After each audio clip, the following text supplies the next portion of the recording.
Alright, hey everybody. So I'm ready to get started. I hope you are. Everyone's having a good day so far.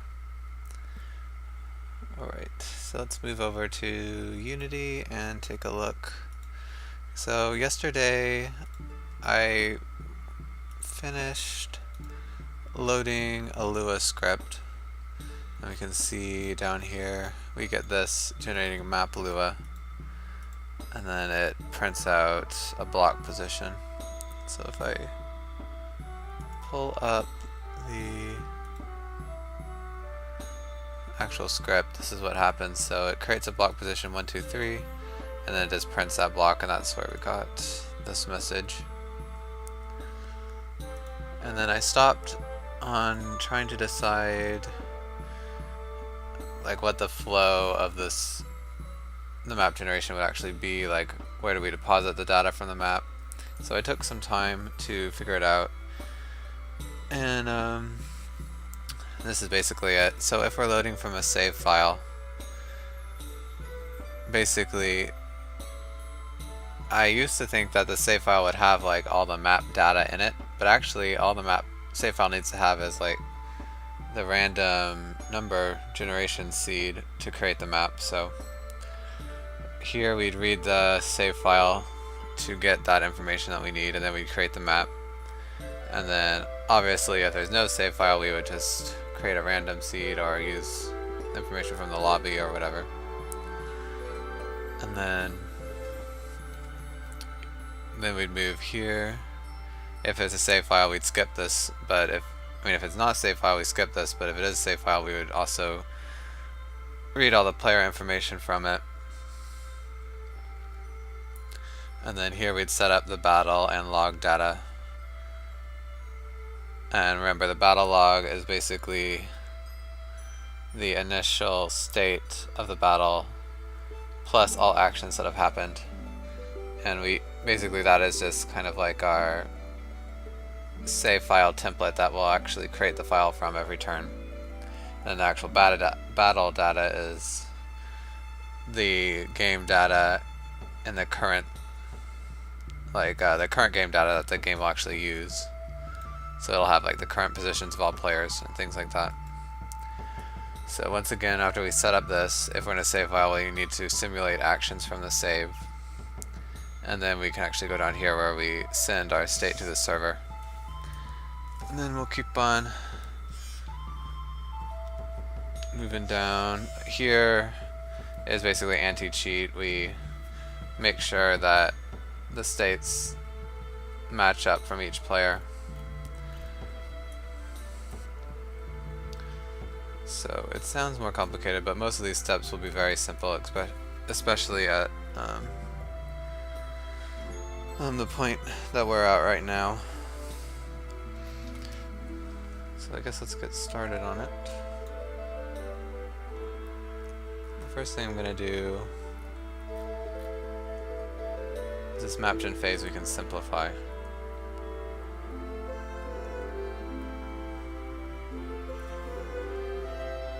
So the map generation information is actually mostly provided in the lobby parameters, but I guess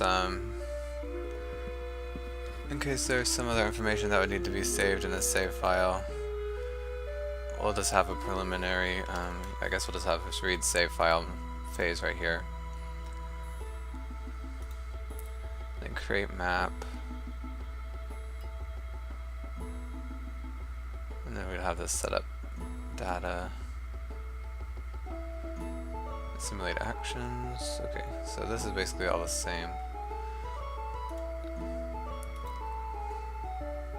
I think I'll kind of, wait, what am I looking for here? In terms of the game code, I think I'll combine these two into one state that happens right here. And we read everything from the save file at this point. And then when we get down here, it will basically take things from the save file and insert it into the battle log, otherwise it'll just create an empty one. Okay, so I guess we don't really have to change this. I was thinking we might have to change a lot of the phase orders. Okay, so let's go ahead and make a save file reader class here.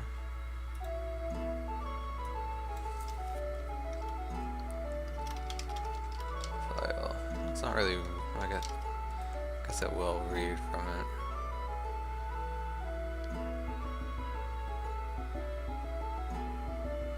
Because most of the data from the save file might be passed to us from somewhere else. Because the save files probably already had to be read.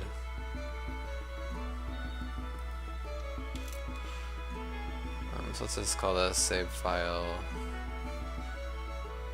data gatherer.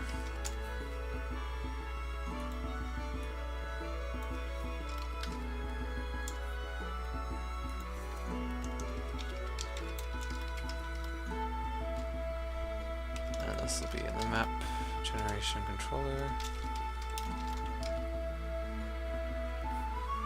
Okay. So again, this class will basically, I guess we should figure out how we'd store this information. Okay, so this save field doesn't need to work like this.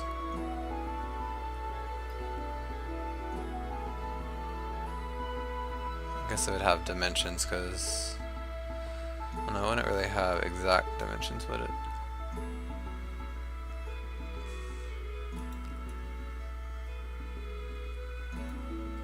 So I guess we don't know everything that the generation will need, so for now we'll just call it the generation seed. If we need to add anything else, I think we always can.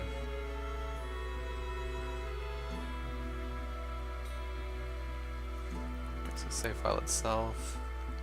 Okay, and then turn number, file name, framework. So it kind of needs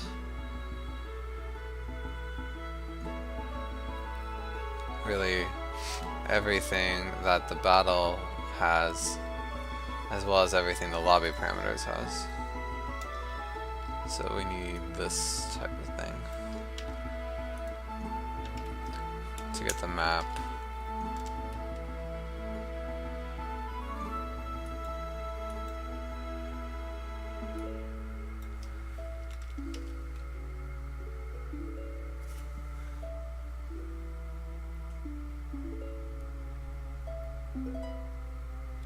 Okay, so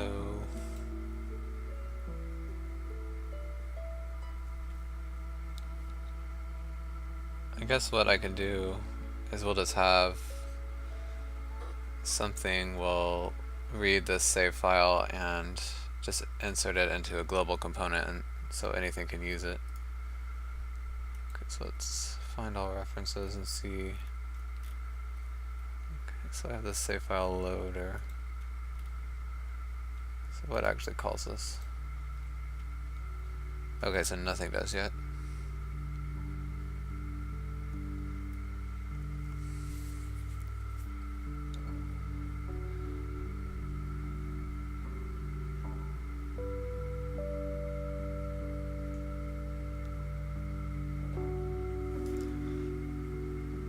Okay, so let's see.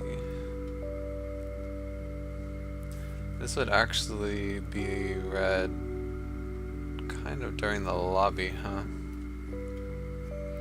Because the lobby would need to read the save file and set the lobby parameters from it. So I guess we can assume that the save file isn't there.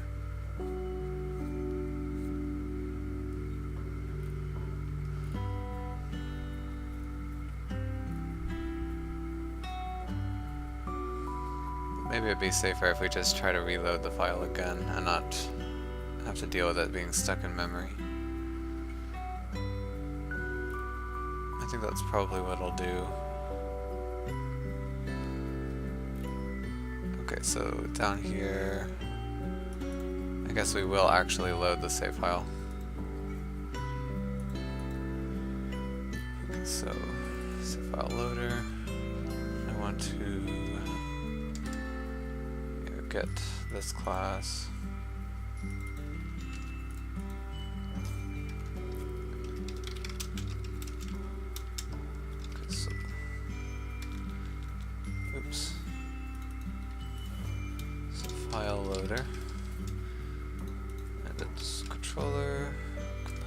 game component actually. Skit.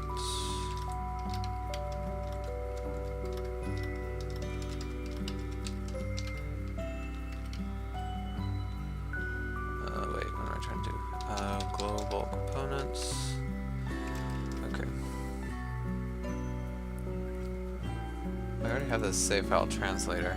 I just realized.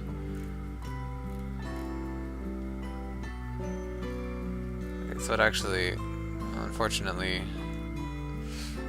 I don't think we'll actually use this.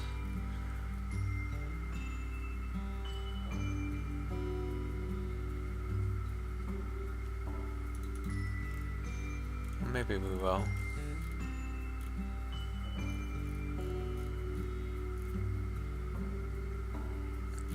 I'll keep it around for now, but yeah, I'm not sure.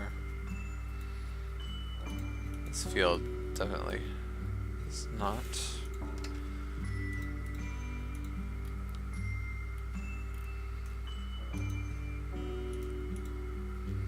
Okay, so then we also need to get the phase. State machine.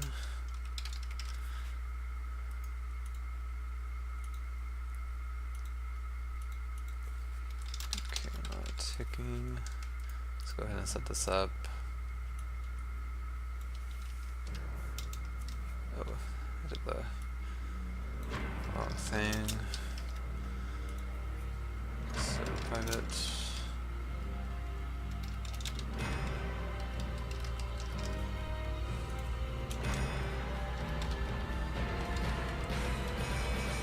Please. Let me pass it the game and ourself. And then we set this to keeps on. I think I want to call that function itself. It's false, and then we have to add it to the activatable list for the controller.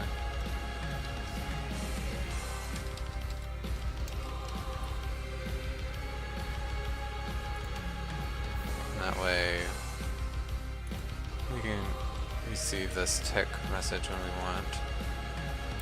So everything we need to get is the phase equals controller, components, get, or register.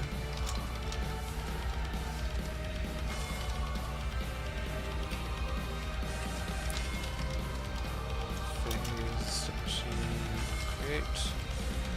And then we'll just subscribe to the phase change message. Simple center on phase change.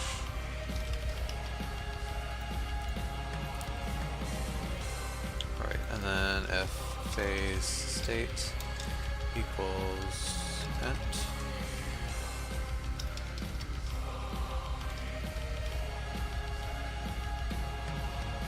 What is this? This should be read save file.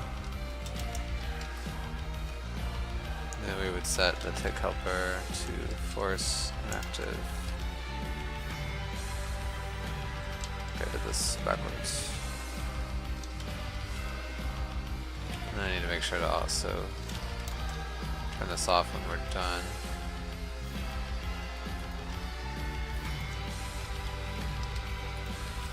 Okay. Now, whenever this tick function set up, it will call load function.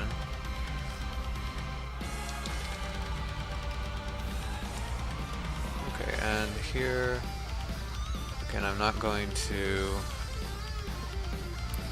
actually do anything to this save file. We'll just read it and then deposit it in the game component, or in the scene components. For that, we'll need the components, registry.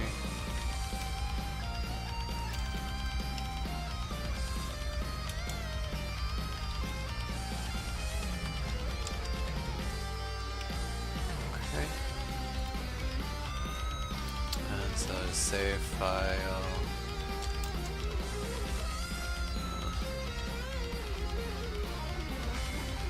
There we go. file loader, load, okay, and the path is in the lobby parameters.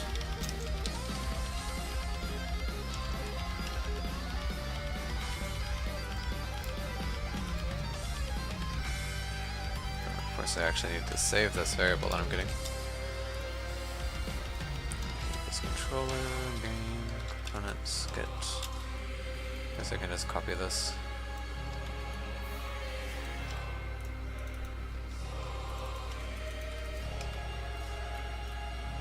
Okay, so load, lobby parameters, save file. And also,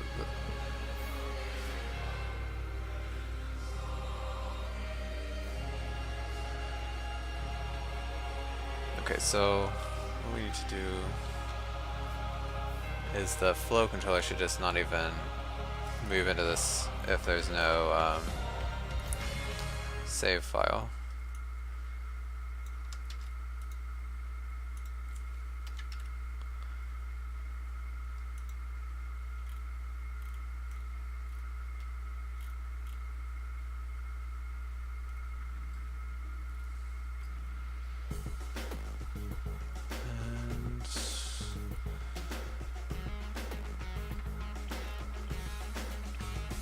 What am I trying to do? Yeah, I don't need the save file loader, I needed the lobby parameters.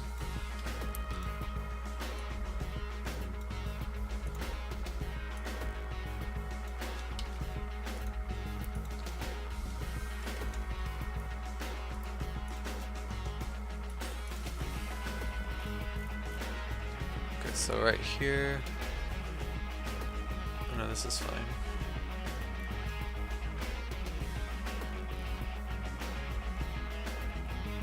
Okay, so yeah, I change.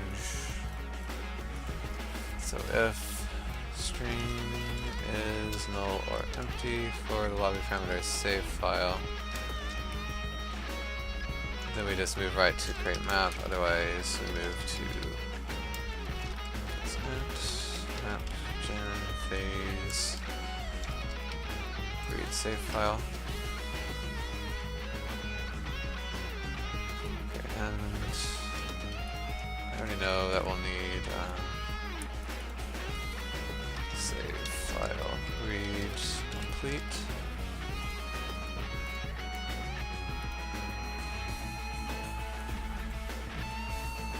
So on save file read.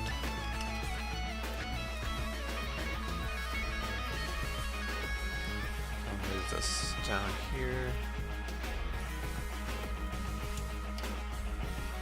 And this will be pretty simple. Just switch around these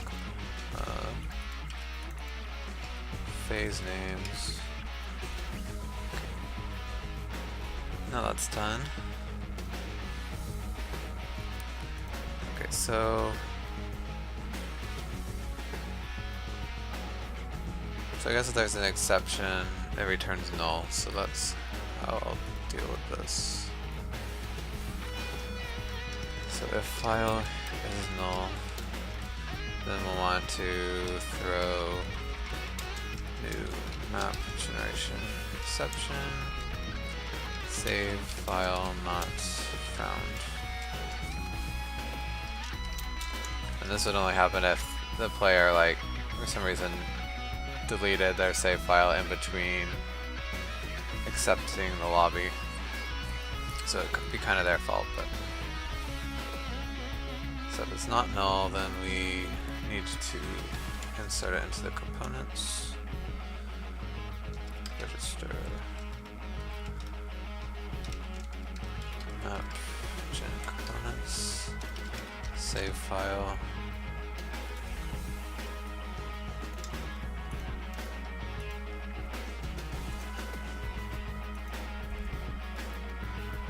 I guess I shouldn't do it like this. Oh no, this is fine, but I actually need to register a new. Okay, so yeah, I shouldn't just register it to the components because then objects couldn't get that save file in their constructors. So instead, I need to use the subscribable object. Save file. then I could just go like this. Save file equals, I'll copy this.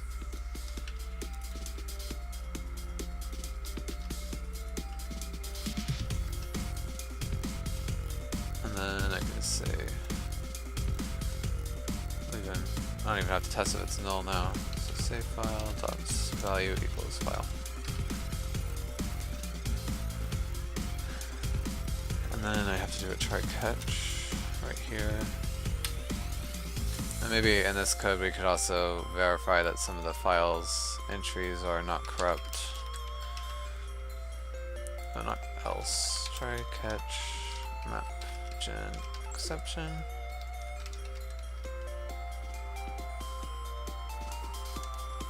I guess we'll need to have this.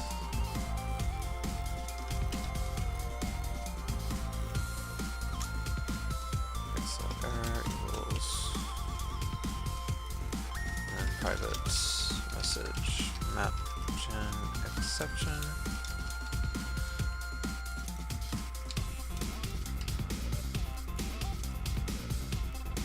And then we just send this error.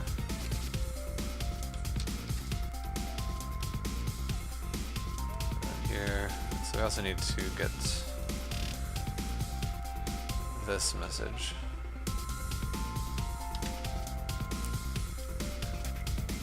Private message on complete.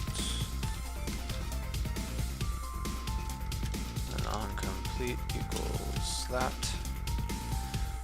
And then after it's loaded, we could just call onComplete.send, and that will tell the file loader, or the flow manager, that we're ready.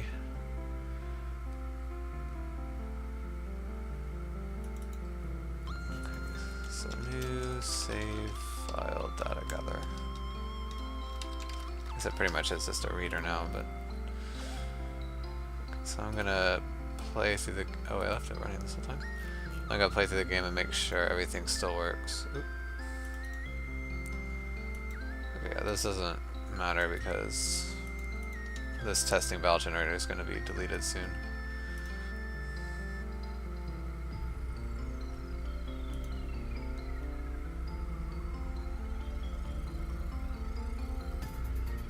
Okay, so we got an assertion failed. Where did that happen? Save file gather 27.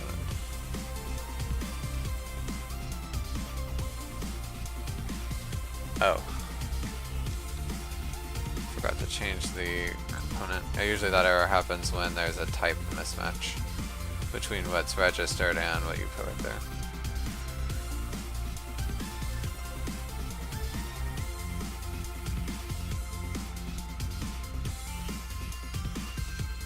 So yeah, it did go through, and like I thought it would skip.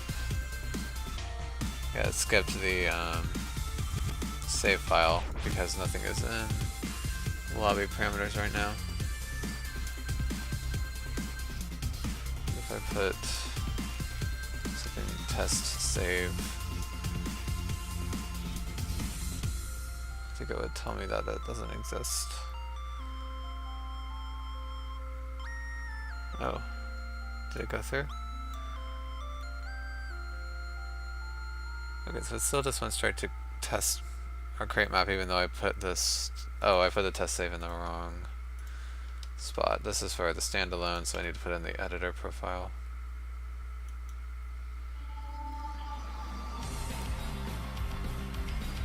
Okay, yeah, so it says save file not found, which is fine. Do I have a save file? I'm pretty sure I do. Yeah, I just have the saves. It's a save.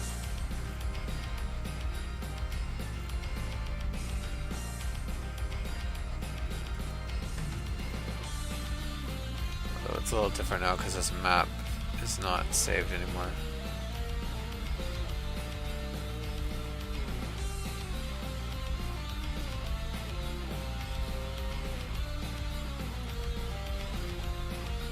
It also doesn't have mod information.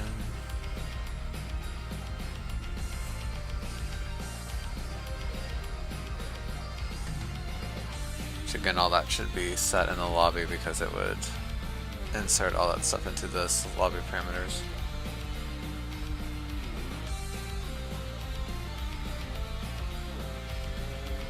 So I'm not gonna worry about moving it over right this second, I don't think. So let's see. I don't think the lobby does anything with saving right now. No, it just sets the lobby parameters directly from our testing. I guess it wouldn't be that difficult to have it load from a save file.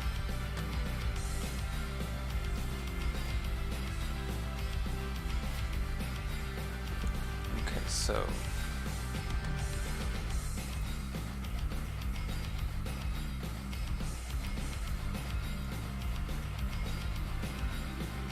okay, yeah, so it just sets the save file right here.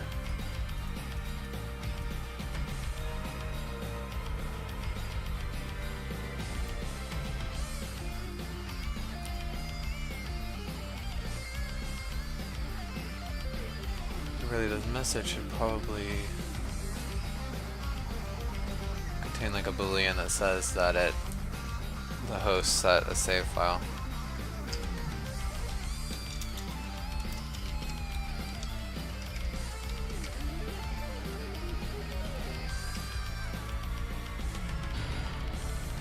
Okay, so let's go ahead and get the save file loader. So I'm not gonna make this perfect because this lobby scene is like completely temporary right now. Very messy.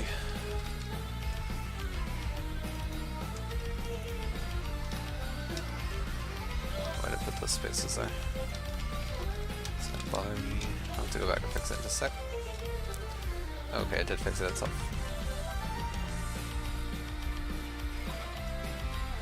Okay, so where does it generate the lobby parameters?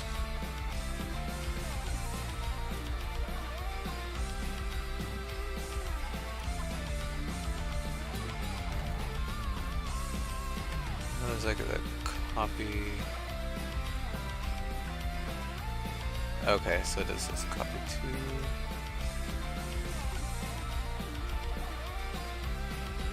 But I can't copy a save file, obviously.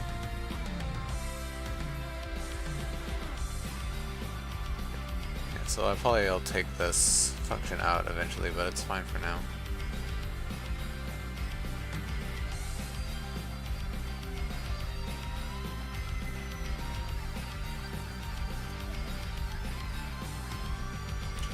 Okay, so I guess right here, before we send the parameters, if we're loading from a save file, I would just ignore our test parameters and load everything from the save file.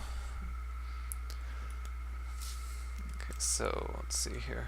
If test parameters, save file. Okay, it's profile. Let's see.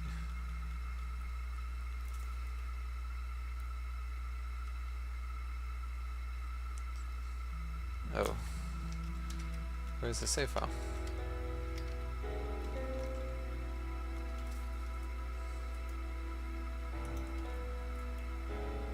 Oh, it's in the profile, so I was right, I just misread that. Okay, so if test current, how do I get to it? There we go. Save file. Okay, load file is what I called it here.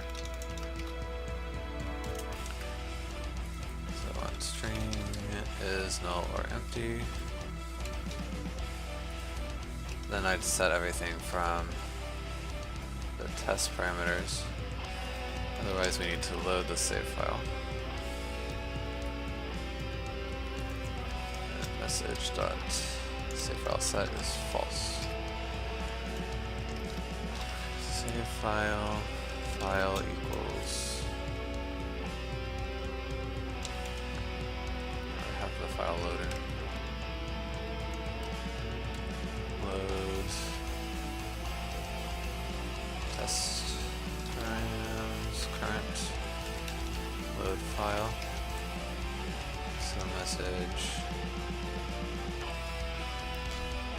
So I guess I need to loop through all the players in the save file.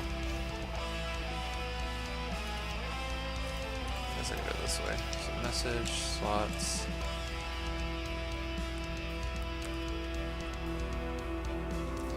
Okay, how does this work actually?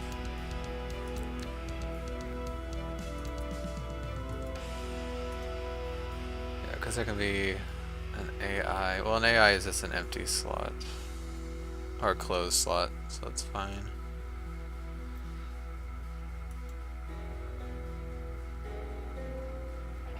I might change this, but really the only important thing right now is the type and then the AI script.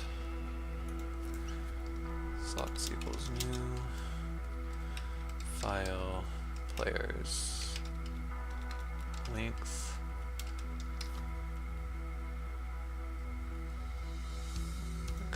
This is save player.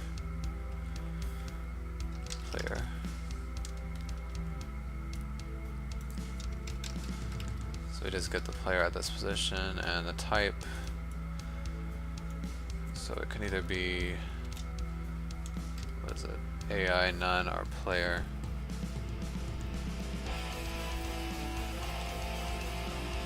So I guess type equals. Okay, so it can be all this as well.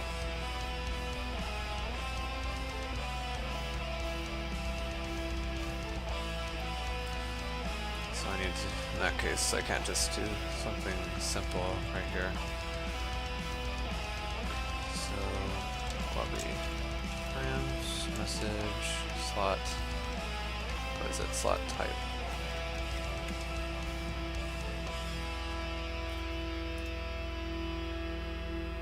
Lobby param slot type, okay. Wait, that. Okay, I guess that is how it is.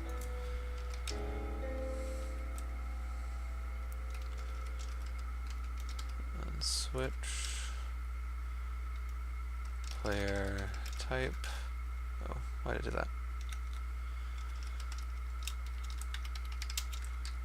So if it's a player, then the slot type is player. If it's AI, then the type is AI.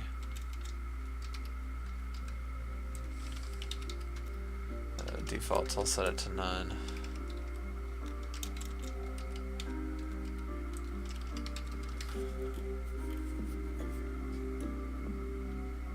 Okay. And then I think the AI script we can just read directly from the file.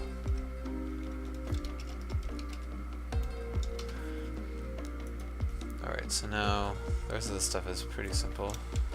Message. Let's copy it over.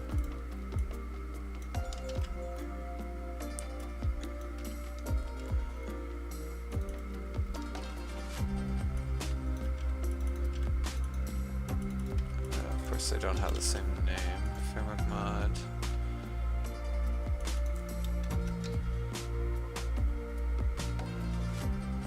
Oh, it's a list? That's not right.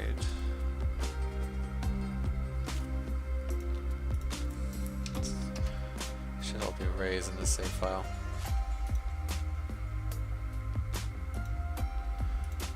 Okay, and then map.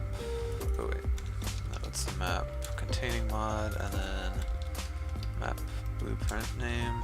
Okay.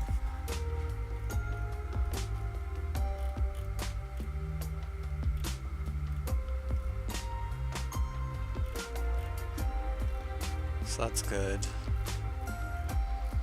Now the only other thing we need to do is for the client, if we have the save file set to true, they need to make sure that they save a file here.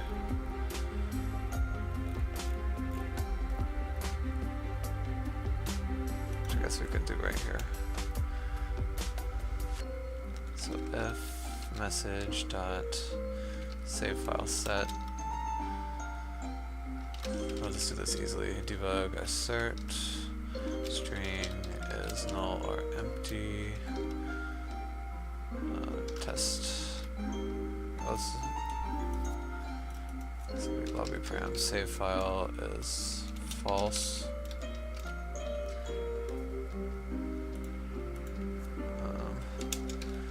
Requires save file. And then we'll set the save file to test params current load file. Okay, so, and then of course if the save file is not set, we could do equals null.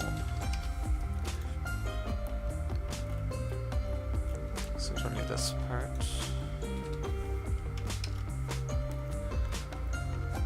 Okay, so now if I play it should give me this file not found exception because this test save doesn't exist.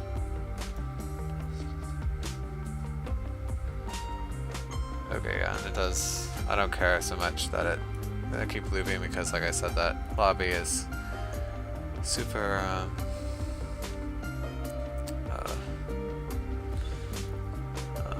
messy right now. But we do need to create a save. I guess we can just call it test save. What did I don't even have a file ending right now.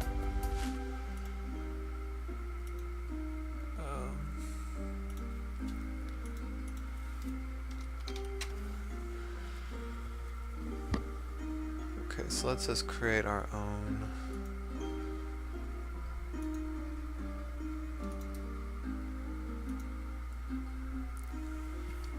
test save dot save, and I can move this over to use as a template, and we want to switch this to XML for some colorization. Okay, so this should actually I'll rename it real quick because it should be test save for player 0.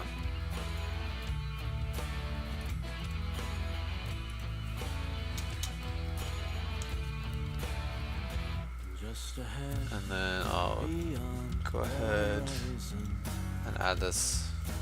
I need to change the name in the resources or the test params, I mean.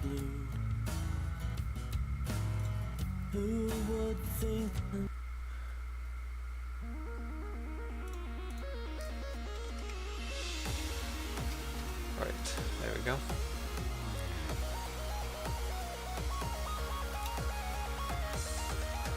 So now it should be able to find the file, but oh, it still couldn't find the file. Unity. Oh, okay, so I need to do assets, saves. Now I should be able to find it. Yeah.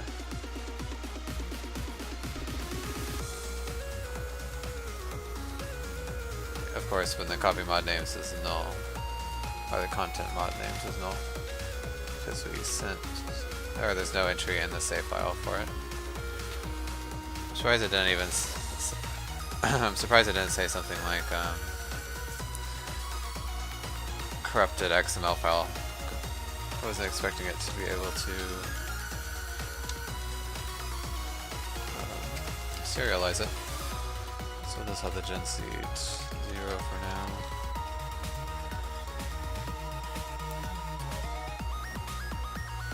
Oh, this is the wrong file.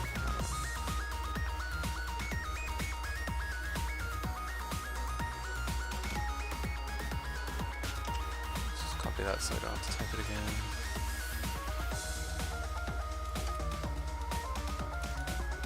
Okay, this will just be a test save P0.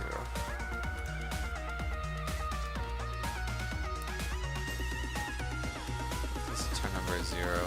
That won't actually ever happen in a real save file. Well, actually it will because the game saves after the teams are built, so it's player, editor, and then AI That's all good. That's what we want. Okay, so we can leave these monsters. I don't know. These will probably be changed. Okay, so I need to give it the mod information. Okay, so framework.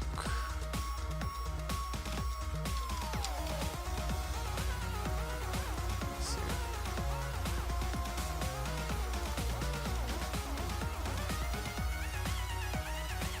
And let me just call it.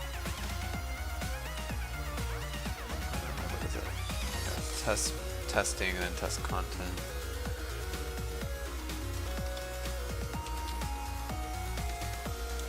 Content mods.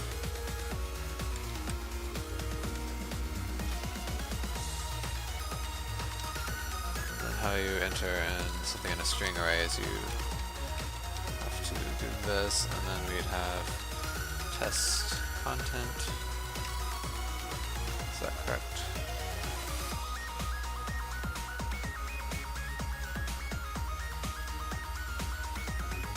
Map containing mod name is test content, and we'll type /map. Okay, mod name, and then what's the last thing? Map blueprint. I can't remember what the map blueprint is called. Do I have it right here? Okay, this is called test map.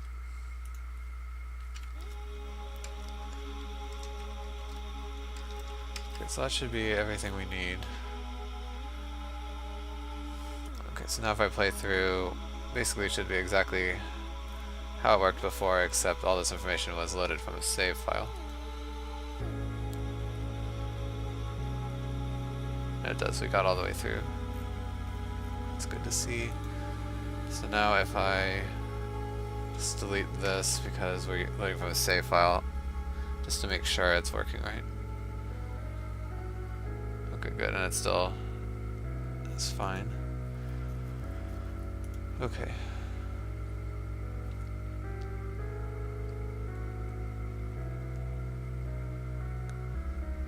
So let's see. Although, did it load the save file?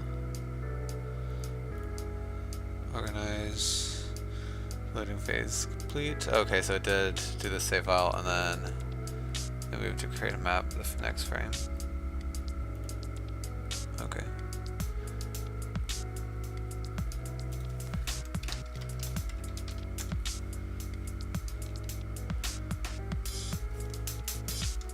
Okay, and I guess how it would work is that if you're not loading from a save file, everything in the lobby parameters would be set up in the lobby. Obviously, because we probably have the map generation seed there.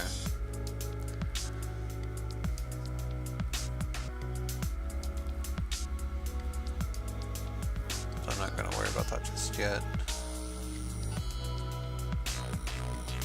Okay, so now what's the next step? So I guess we need to basically this will all be one big controller, and I'll generate the battle data.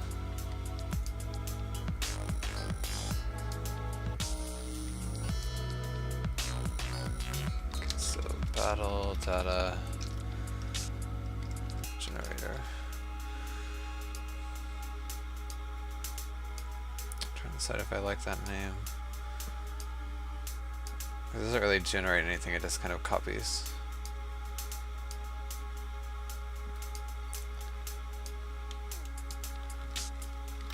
I guess I'll just call it the creator, it's fine. Right, so tactical, Lizard Tamer.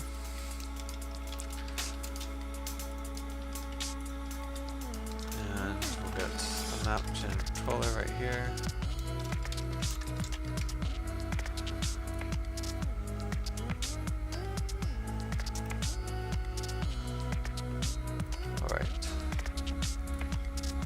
Basically, some things we'll need is the battle class. Oops.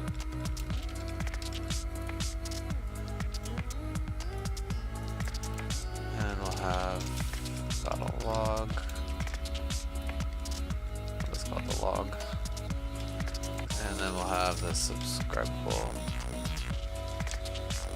object.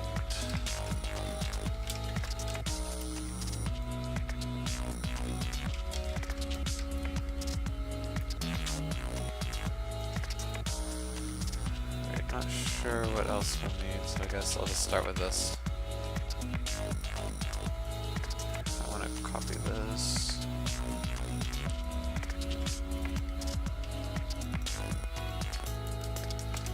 Battle equals controller, game, components, get, or register, and global components,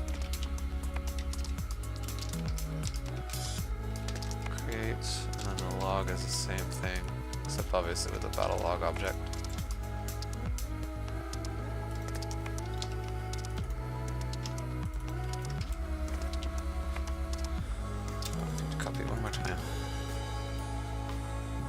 Also need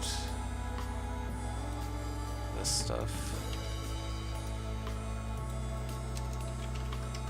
as well as things about the phase and probably error and autocomplete, so I'll go ahead and copy all that.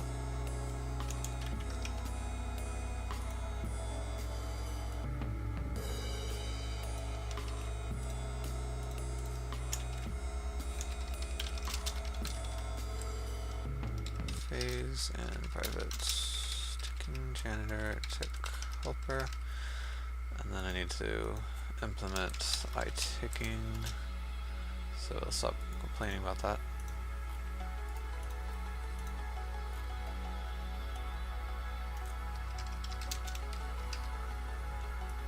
So if phase state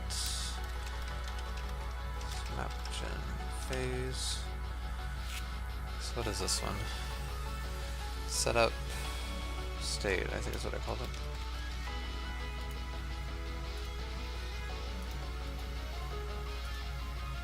I guess that's fine. I think I'll just call it setup battle.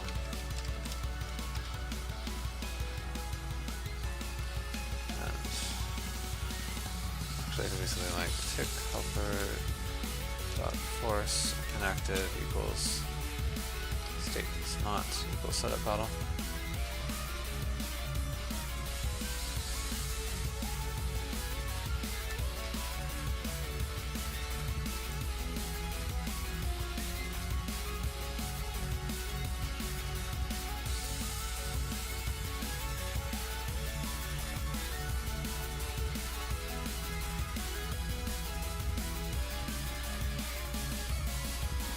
Right.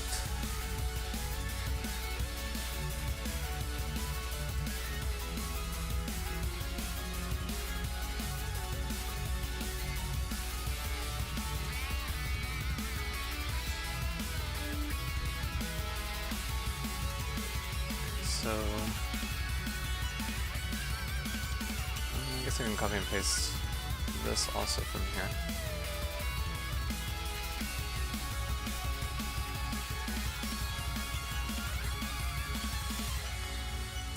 Private void setup.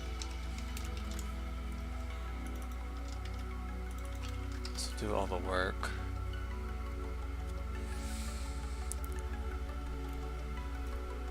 Okay, so the map generator would have inserted all of its information into the battle itself.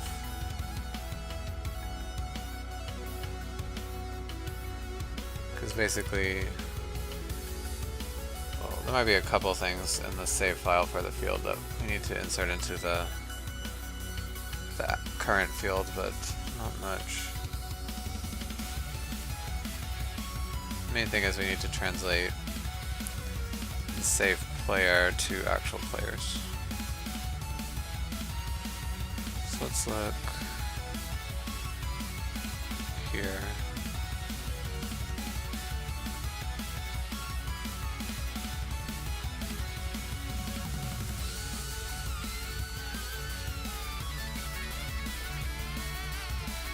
What's this local connection do? Okay, let's see.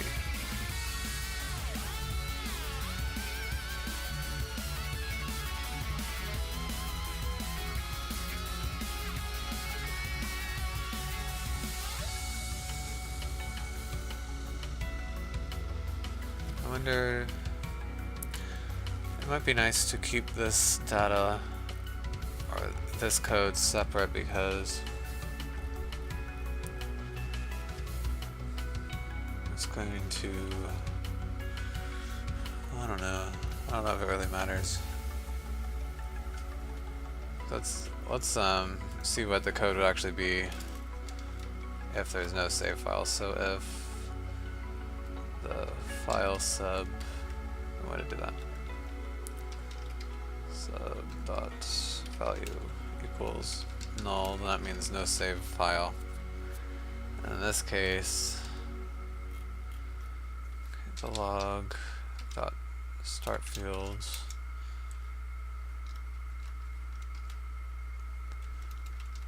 and it just has the map gen thing, which we'd get from the, I guess, the save file. Oh no, because the save file is not set here. So yeah, we get it from the lobby parameters.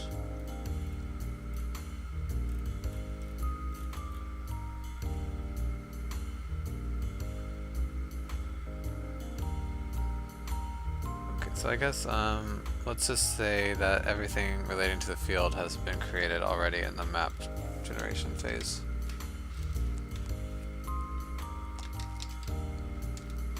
I think that would be a better idea. So the main thing is start players equals new.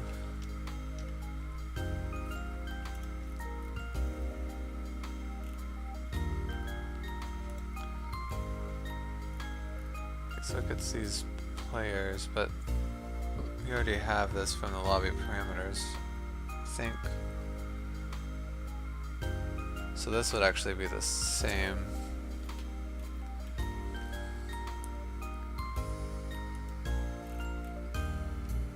Even if the file was null. Okay, so let me see here.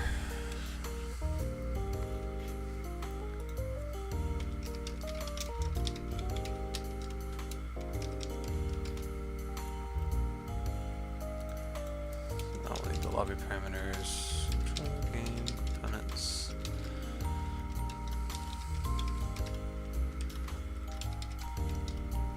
global components.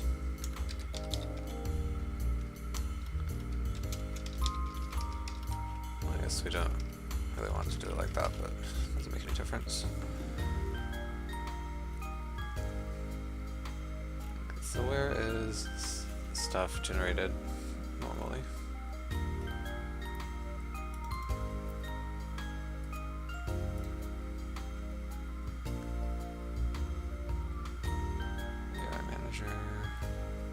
Save file translator, and then yeah, the generator. Okay. Alright, so I didn't even try to match. Oh no, I did try to match it up with the client info.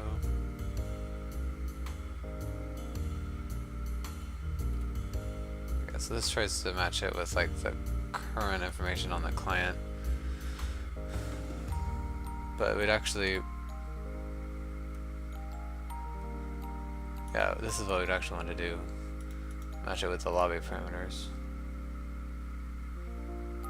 Oh, but we'd still need this client info because that tells us the username. I see.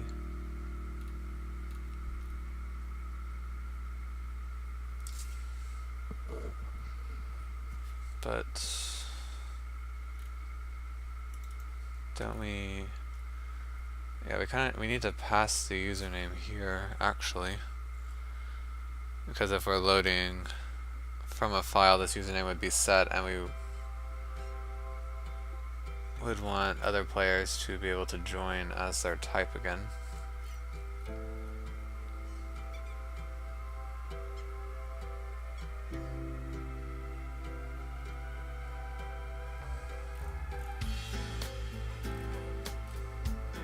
Do I not do that? How do I do that?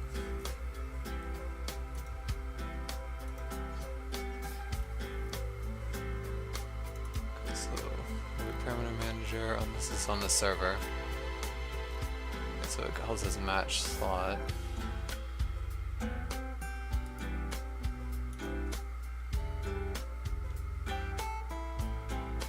username. Yeah, because here it'll let you rejoin into a slot that's already assigned your username. So we definitely want to load these usernames from a file.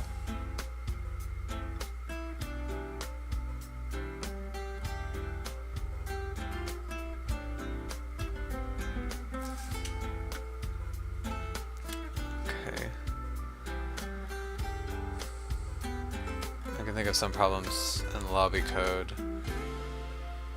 I guess the host would just need to probably load the file before they actually enter into the lobby. Because I could imagine, like, well, I guess I don't know, that'd just be something I'd have to do.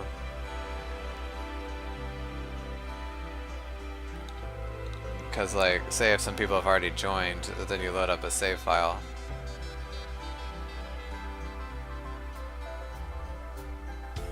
I guess it'd just be up to the server to reshuffle them to match up with the save file. Or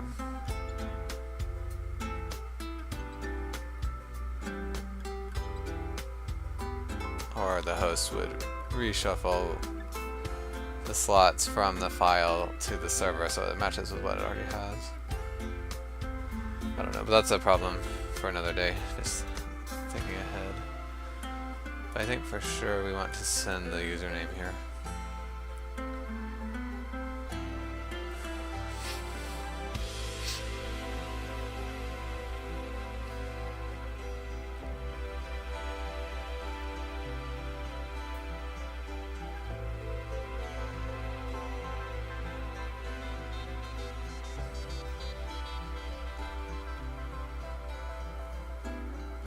So, how do I...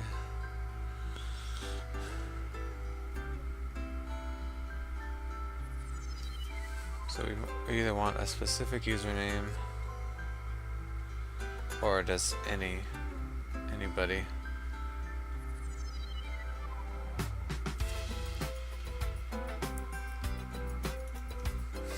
Okay, so let's see, public Google.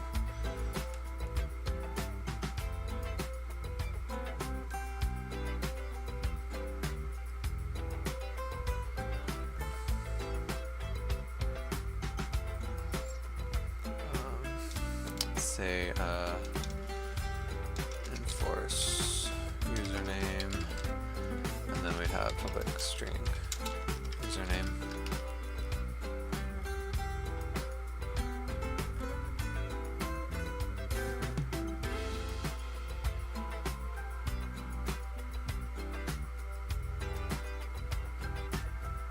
Okay.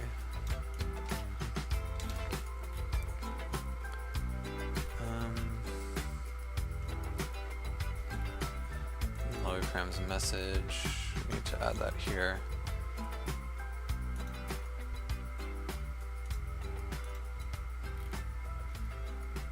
And the server can easily deal with this, I think. I'm just trying to think about how that host would define this information.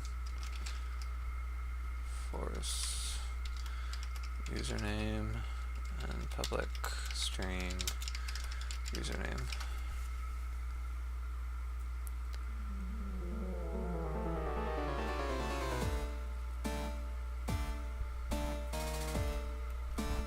Because the server actually gives you back your slot when you get verified, don't you? Yeah, your client ID.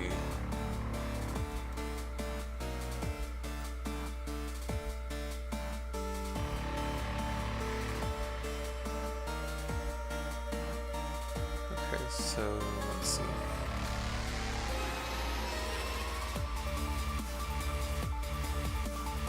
So the player. Client state was none, then we'll open it.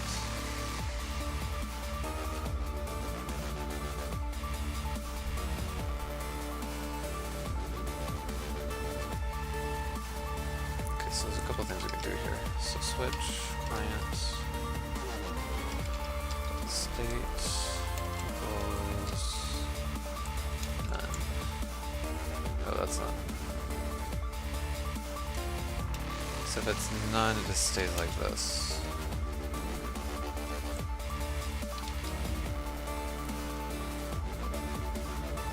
it stays how it did work. If it's open, then we switch to taken. Only if the username is enforced. So if... Okay, so we need to do this. Lobby parameters message dot slot.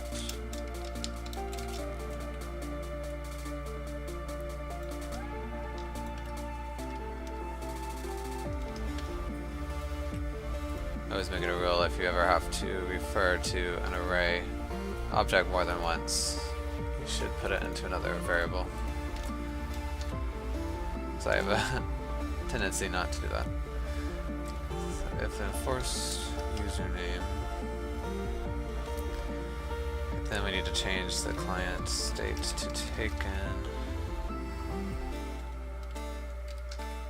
and we set the username to slot.username, and also here the client's username is null. Big change equals true. Okay, and then taken, we need to check to make sure the usernames actually match. So if slot enforce username and client.username does not equal slot.username, then we need to kick this client.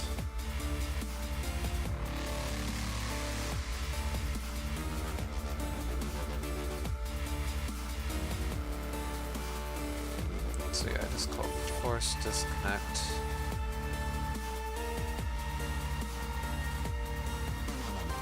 And I guess we can set this right now. So the state is now open, and then the username is whatever's in the slot. Oh no, the state is still taken, but the username changes.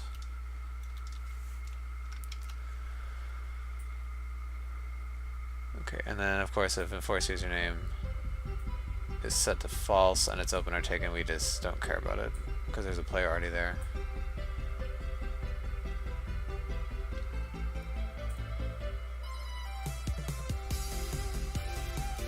We need to call this, set it to true, I mean.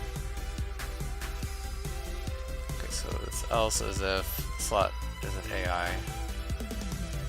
Then I guess the state would always be none, so we don't have to deal with any of this or change any of this. Okay, so yeah, a little detour into some netcode.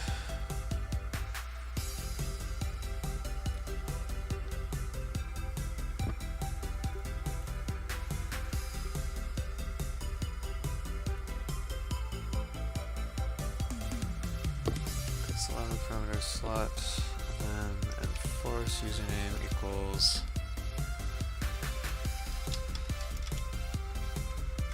and username equals slot.username.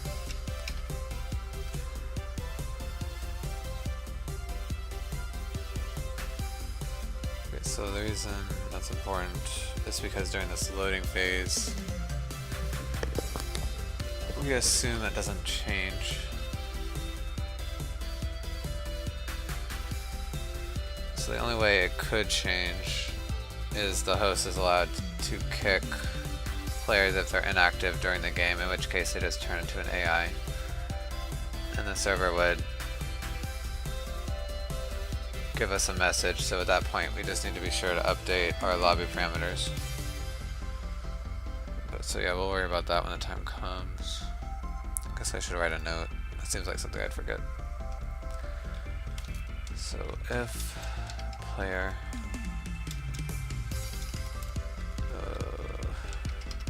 is kicked and turned to AI, while let's see, if we get message that while loading update lobby parameters. And this should be in map gen Also asset loading, huh?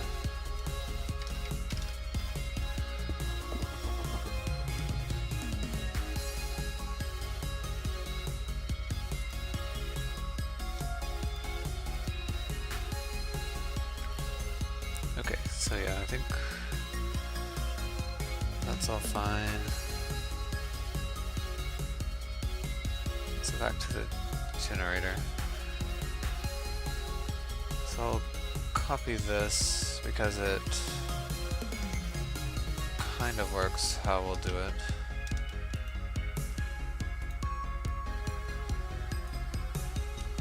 Except we won't use this client, we'll actually use the lobby parameters.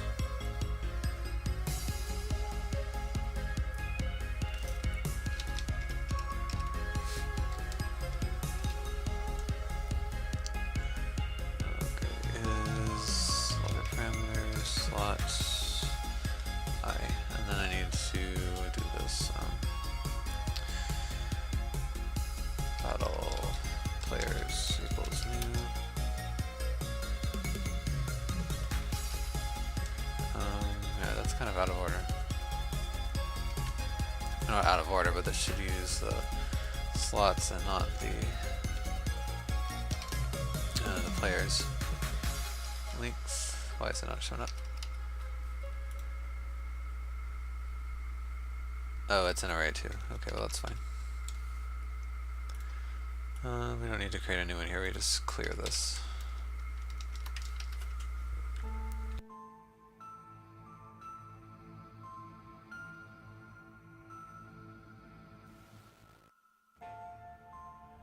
Alright. And then we need the local connection here because we need to know our username. C.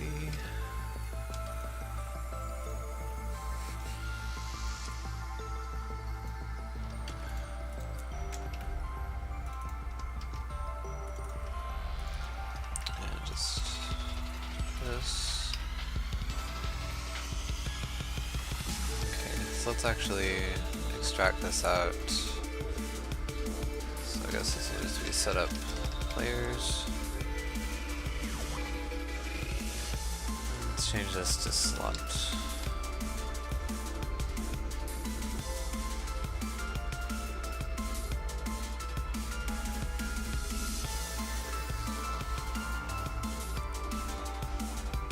Okay, so actually I think I was doing it right before because of the lobby parameters. The username is only set here if we enforce the username. So we need to use the... We do actually need to use the client to get the current username. So clients, info, clients.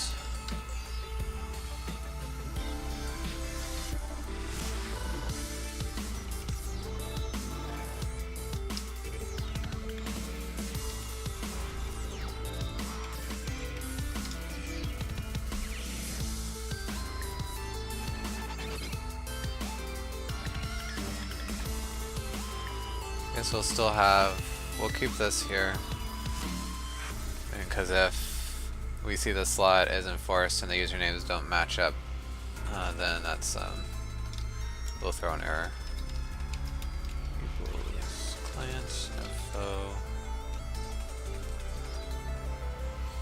Why is it doing that? Okay, I just call it clients. Clients dot get I.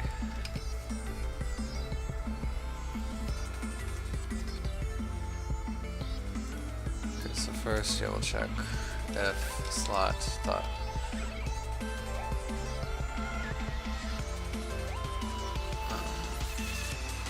Well, we need to actually check to see if it's a player or not. So switch lobby params.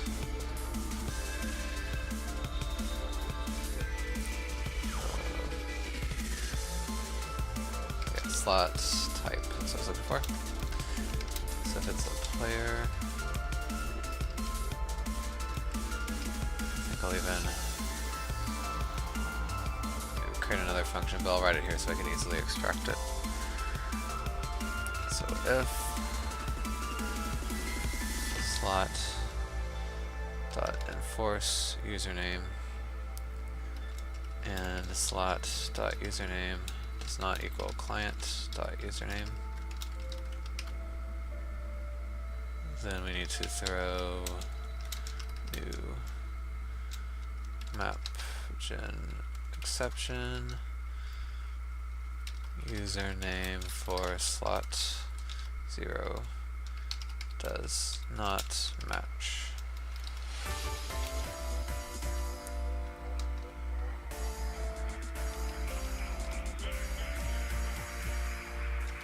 Okay, so I slot username and client username. Oh yeah, and it's string format.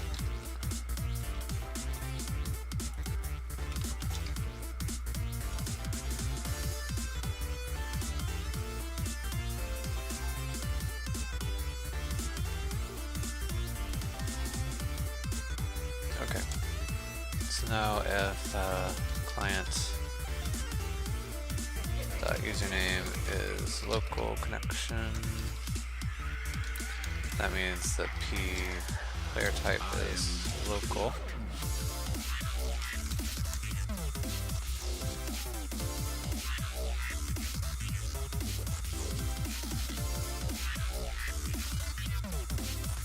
Okay, otherwise, it's kind of weird. So I guess otherwise it's just online. We should probably also have a boolean here to make sure that some player is set to be local. So local player set equals. I guess we'll just do this easily.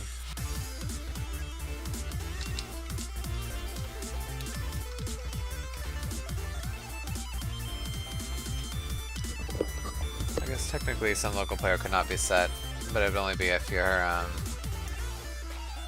loading what's it called? A replay.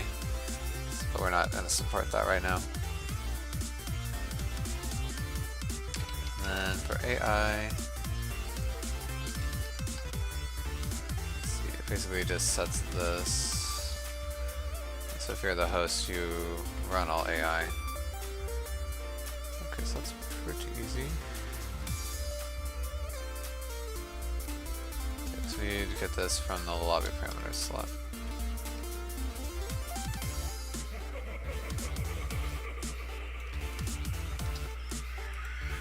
Okay, so what else is in the player information? Okay, it has a team, simple alive. We would understand based on the team.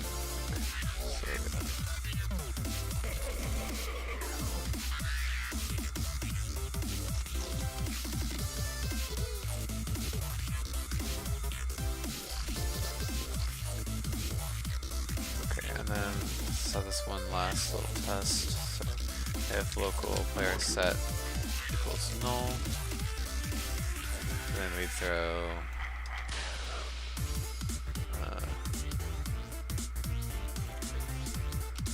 no player set to local, which basically means somehow usernames are messed up, and this should be false, not null. Okay, so after we set up the players, we need to set up the monsters, which we get directly from the save file. But if the file sub is null, oh, actually I forgot about the battle log, didn't I?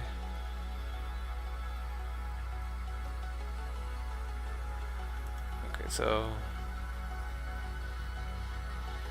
let's see here.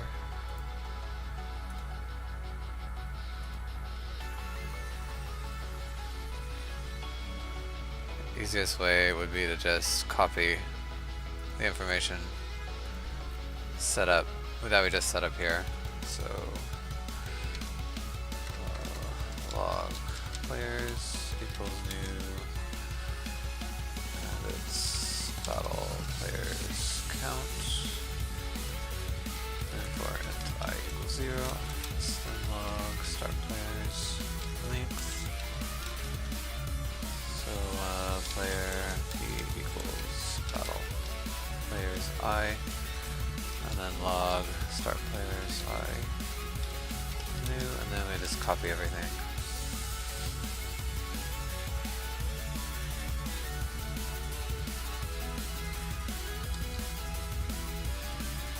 We don't have the team set up yet, but that's okay.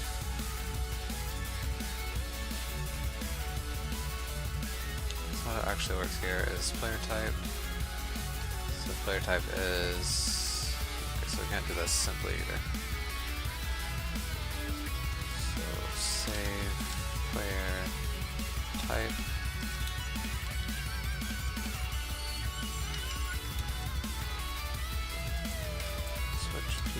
Player type. So if it's local or online, then the type is player. And then local AI or online AI type is AI. And default we set type to none, which doesn't make any sense really, but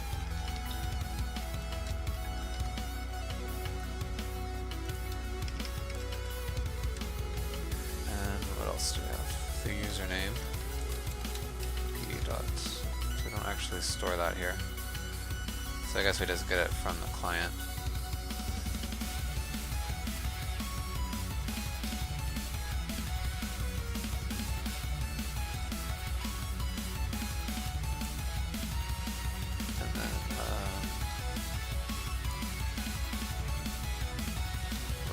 AI script. So I won't worry about the team yet. Okay, so the next thing is the start monsters, which if it's a save file, we would just copy directly. If it's not from a save file, we actually don't even create this yet because the monsters will be set up in the team building phase.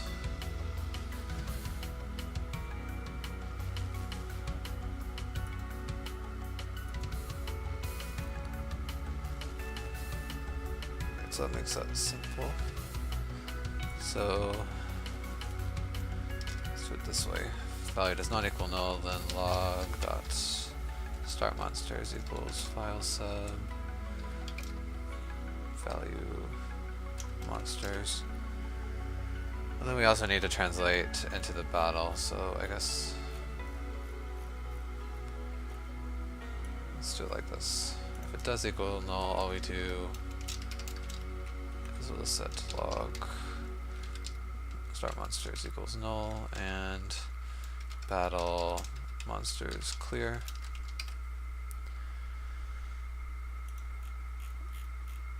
Let's make another little function. Private void copy monsters from save.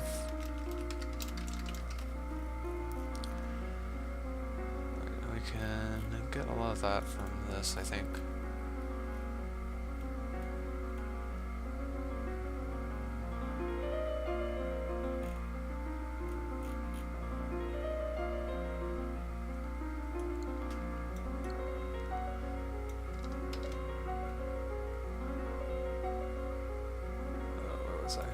Here.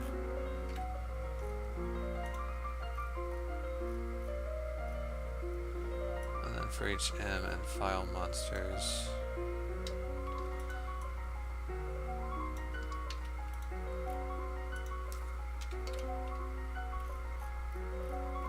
I guess we don't really need to clear it because we could just set this right here. This.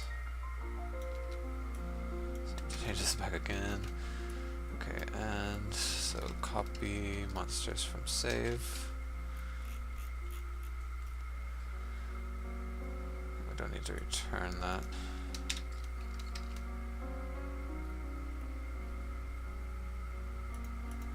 Okay, so save file equals file sub value.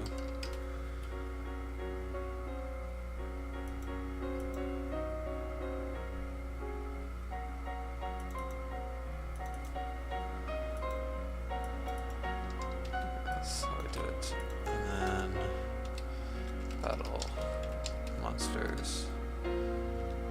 Add monster.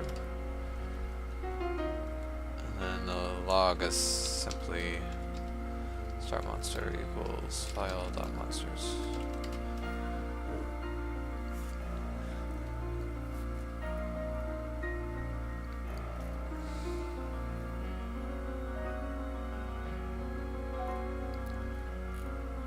Okay, so that's basically it.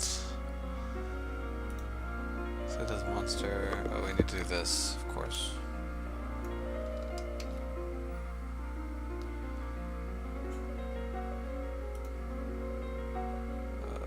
Right here.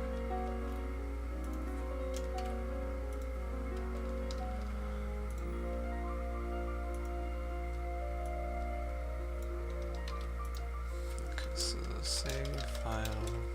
Okay, let's do that. Equals that.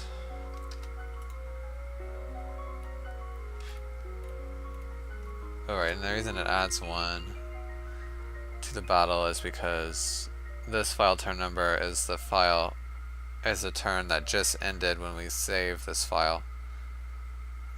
So now we're on the next turn. If that makes sense.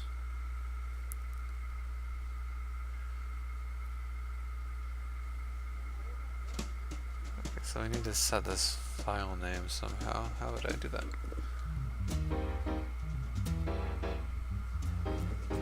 I guess we just generate something. I don't know. So battle.filename equals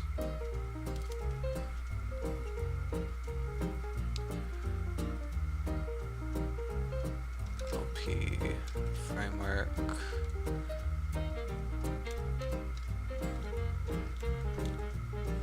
I don't know. Let's call this fresh battle.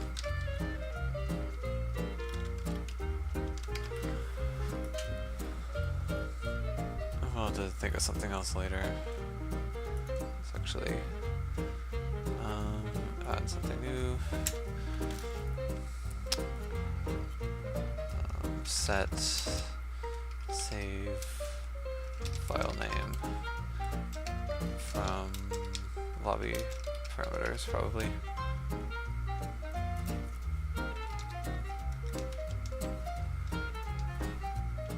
Alright, so I think we're done here. So yeah, the players monsters is set. I guess we can set this win state and the winning player into something. So battle.winning player equals -1 and battle.win state is contested.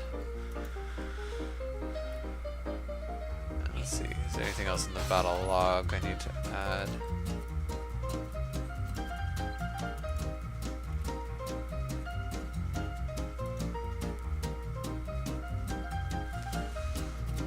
We just have to deal with these actions, which will happen next.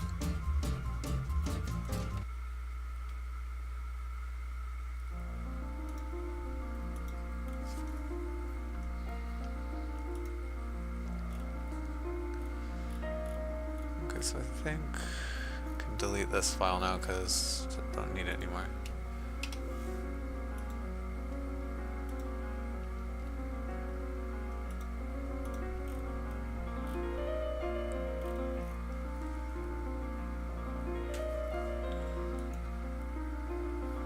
So let's go back quick to the map creator class.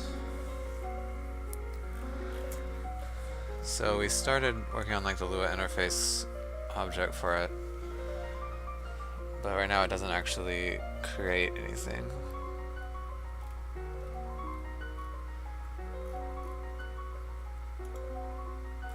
Okay, So I guess we'll need the battle, and also private battle log.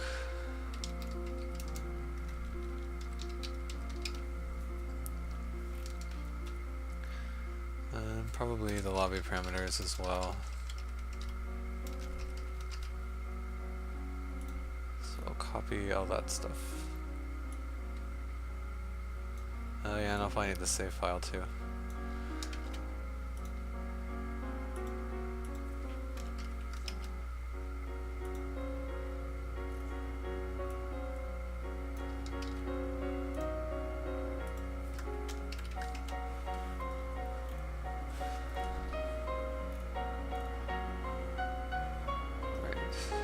So basically we need to hook up this field generator to actually have this information and allow us to set it. And probably what I'll do is this field generator will like carry kind of a temporary data object, and then once the script finishes calling, then we would translate that into the battle itself, the battle object.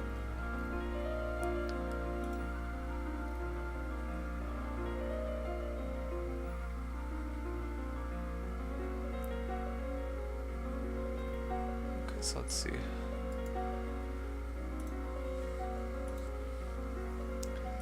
Let's call this, I guess, field builder. Right, that doesn't look correct, but I think that is correct.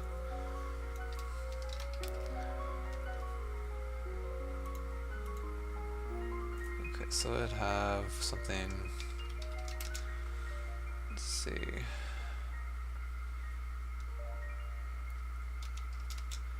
Int columns, public int rows, public int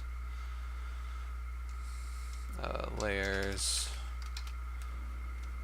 Maybe I should put num at the beginning. Oops.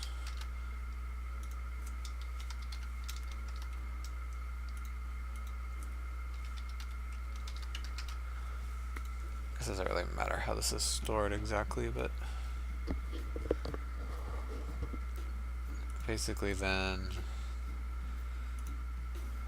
okay, let's just have these built hand in hand. So the field builder.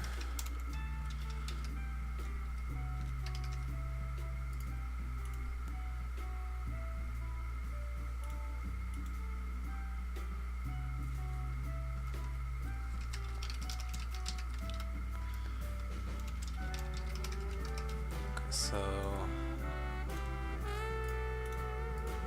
needs to have this information.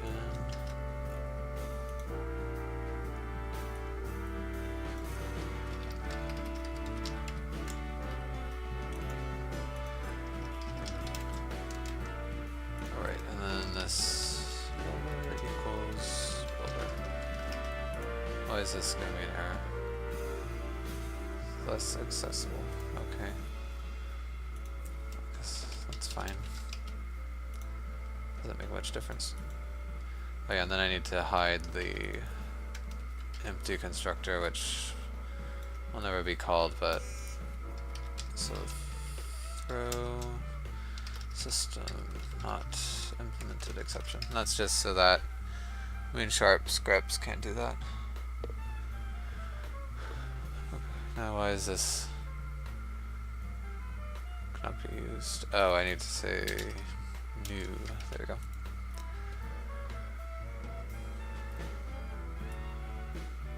So return builder rows.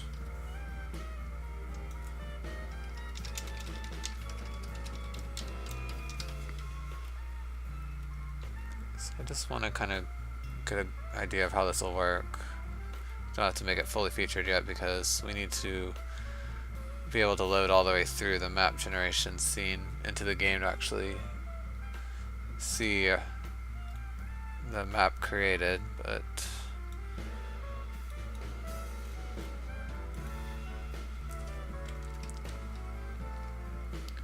so then we have public void set dimensions, poles and rows and layers.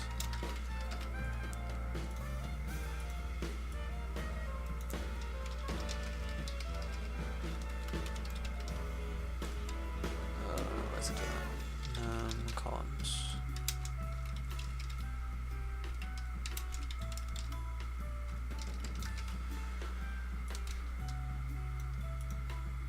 So that shouldn't be void. This should return a field gen block.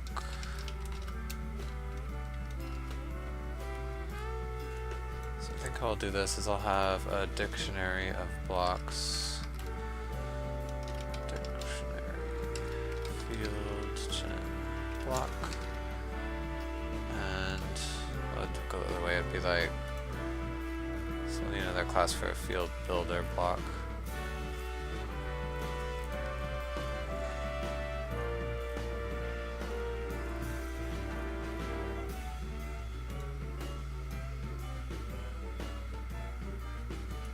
Probably the field builder. I guess I need to decide for sure how I'd store this.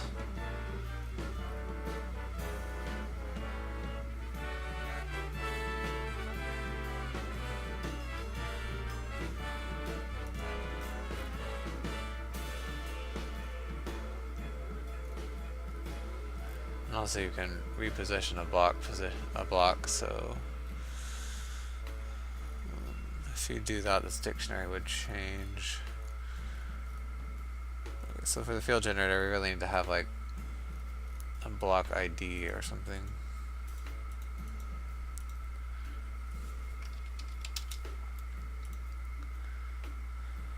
Or do we need to really be able to reposition a block in generation? I don't know if that really makes a whole lot of sense now that I think about it. I do let you set it, but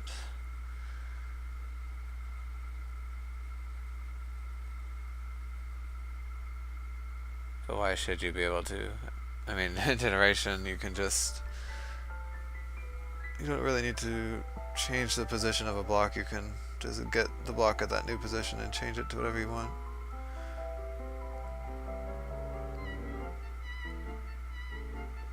Yeah, so I think I'll do that because that makes things much simpler. Okay, so we'll have this hex position, or just an integer. I'm not sure exactly how I'll store it yet. This will be like block hash. Let's just call it block map.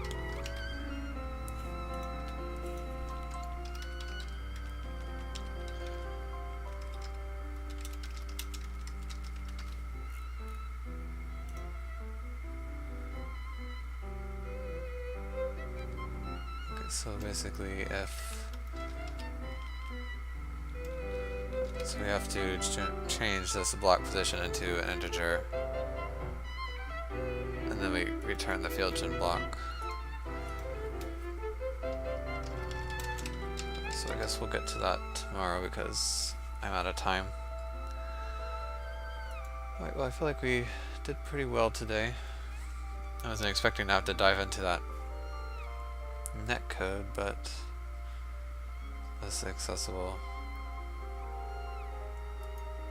Oh, come on.